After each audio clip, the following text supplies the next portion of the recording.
नमस्कार दोस्तों, आप देख रहे हैं हाल चाल भोजपुरी। दोस्तों, आज कोई विवाद नहीं होना चाहिए क्योंकि विवाद जो शुरू किए हैं वे पवन सिंह के फैन लोग ही पहले शुरू किए हैं। इसलिए अब खेसारी फैन के तरफ से जवाब दिया जा रहा है। आपको बता दें, खेसारी लाल जी का एक बहुत ही बड़ा फैन जिनका नाम है विनोद बबुआ यादव। जी हाँ दोस्तों, विनोद बबुआ यादव उन्होंने एक गाना गाया है। गाने का बोल है, टोला रही बबुआन के रंगदारी चली अहिरान के।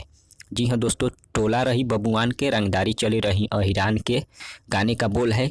इसे लोड किया गया है सिद्धनाथ स्टूडियो टेकारी से। जी हाँ दोस्तों, सिद्धनाथ स्टूडियो टेकारी एक यूट्यूब चैनल है, उसी पर आप लोग जाकर सुन सकते हैं, जो कि विनोद बबुआ यादव जी इस गाने को गाए हैं, जो कि खेसारी लाल यादव जी के एक बहुत बड़े फैन है।